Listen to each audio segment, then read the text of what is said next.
acha que a população consegue pôr força em todos os poderes, força contrária, pressão, mastigar de alguma forma?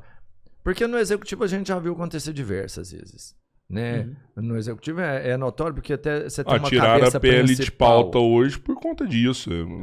Manifestação, a galera se uniu ali. Uma parte, você põe pressão em uma parte do que está acontecendo ali, você não põe uma pressão em um todo. Se você vai lá pro judiciário, né, no Supremo, por exemplo, eles não são suscetíveis a uma pressão popular.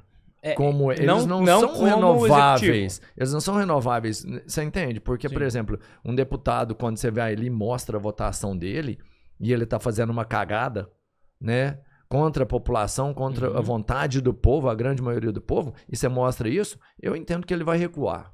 Ele vai mudar a sua postura, ele vai pensar se o valor que ele estava recebendo é compensatório ou não, né? Enfim, ele vai mudar os conceitos dele.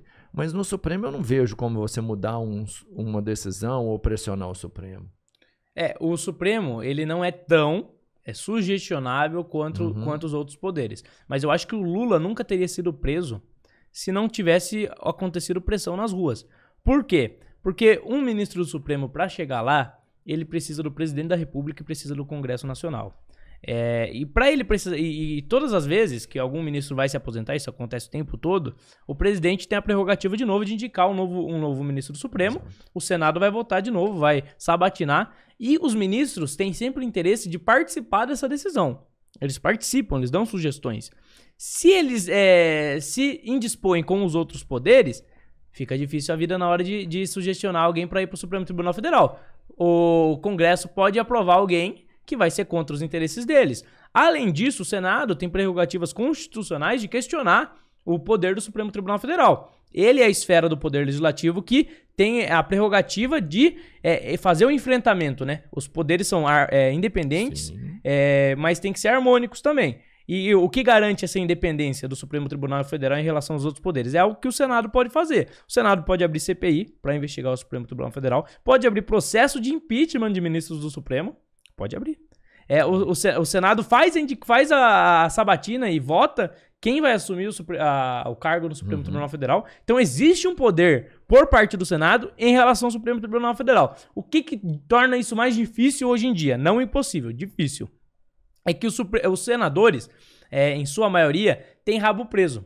Por quê? Processos deles estão na mão do Supremo Tribunal Federal. O Supremo Tribunal Federal deveria ter esses processos na mão? Não. Isso é uma falha da nossa Constituição. Deveria ser revisto. Quem deveria julgar processos de crimes comuns deveria ser o STJ. O STF deveria julgar questões constitucionais. Sim. Questões de constitucionalidade. É um trabalho a mais para o Supremo Tribunal Federal ter que julgar esse tipo de crime. Mas por que eles não querem abrir mão disso? Porque eles conseguem manter os senadores na mão deles. Ah, mas eles não são corruptos, eles não têm que ser presos? Acho que têm que ser presos. Mas eu achar que eles têm que ser presos não significa que eu acho que eles têm que ficar na mão do Supremo Tribunal Federal. Porque daí, se não, nós temos algo ainda mais importante abalado, que é a democracia, que é a independência dos poderes. Na ditadura militar existia muita interferência dos militares no Supremo Tribunal Federal. Então, na Constituinte, os parlamentares criaram muitas prerrogativas para tentar proteger o Supremo Tribunal Federal da influência do Executivo. E isso foi o que causou esse problema que a gente tem hoje. Eles têm muito poder. O que foi feito para proteger eles acabou dando poder para eles. E agora o que a gente precisa fazer é reformas por parte do Legislativo. Mas eles só vão ter coragem de enfrentar o Supremo Tribunal Federal quando a pressão popular for tão grande que compensa mais correr o risco deles andarem em algum processo do que perder a próxima eleição, ficar sem foro e o processo andar do mesmo jeito. Entendeu? É esse nível de pressão que você tem que ter em cima do Senado. Porque quando você faz esse tipo de pressão, o político ele vai fazer um cálculo ali, é um animal político, ele vai fazer o cálculo. Pô, eu tô achando que agora não compensa mais eu ficar omisso, não. Até porque o Supremo pode andar 2 processos, não todos de uma vez. Entendeu? Se o Senado se une, fica difícil. É difícil acontecer? É difícil acontecer, mas se a gente não acreditar e não buscar os meios de mudança, a gente vai sempre se lascar.